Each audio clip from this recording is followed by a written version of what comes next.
Hey everyone, welcome to Light on Things. If you love exploring weird psychology, hidden truths, and how our minds shape reality, you're in the right place. Today we're diving into one of the strangest collective mysteries of the modern world, the Mandela Effect, a phenomenon that makes thousands of people remember things that never actually happened. Let me ask you something. Does the Monopoly Man wear a monocle? Is Pikachu's tail black at the tip?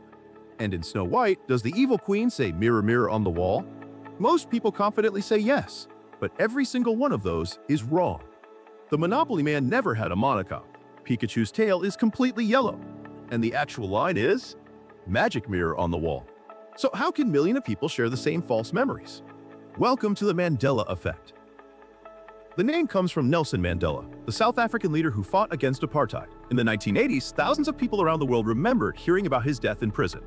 They could recall the news coverage, the photos, even the emotional funeral broadcast on TV. But Nelson Mandela didn't die in prison. He was released in 1990, became president in 1994, and lived until 2013.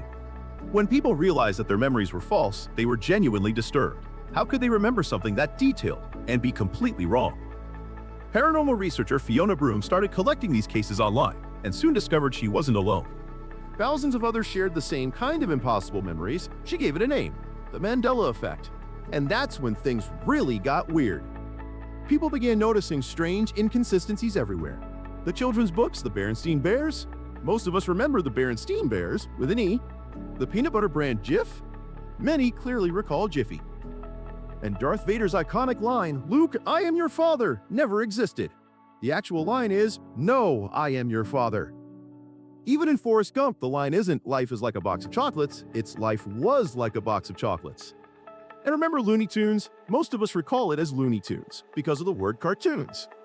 It's as if our memories are synced to a parallel version of reality that doesn't match this one. So people began asking, are we misremembering, or has reality actually shifted? The internet exploded with theories. Some claimed that CERN, the European Particle Collider, had accidentally opened a rift between dimensions. Others thought it proved we're living in a simulation and the Mandela Effect is just a glitch in the code. And while those ideas are fun to imagine, the truth is even more fascinating and much more human.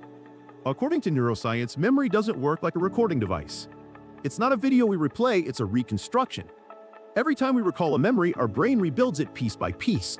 Fragments of images, emotions, words, context, and each time we rebuild, tiny errors sneak in. That process is called memory reconsolidation.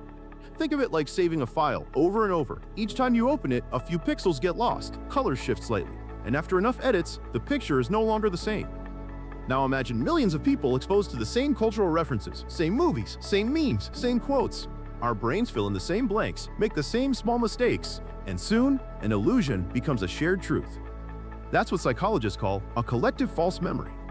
But the Mandela Effect goes beyond psychology. It forces us to question the nature of truth itself. If thousands of people can sincerely remember the same wrong detail, what does that say about eyewitness accounts, about history, even about our personal stories? Our brains don't store reality, they store meaning. We remember the feeling of an event, not the exact details. And that's both beautiful and terrifying, because it means our sense of truth isn't absolute. It's something we build together, moment by moment. So next time you're certain about a memory, take a pause. Ask yourself, is this what really happened, or just the version my mind prefers to remember? Because in the strange world of the Mandela Effect, the line between memory and imagination is thinner than you think. Thanks for watching. If you enjoyed this video, hit that like button, subscribe to Light on Things, and tell me in the comments, what's one memory you're sure you remember, but might not be real? See you in the next one.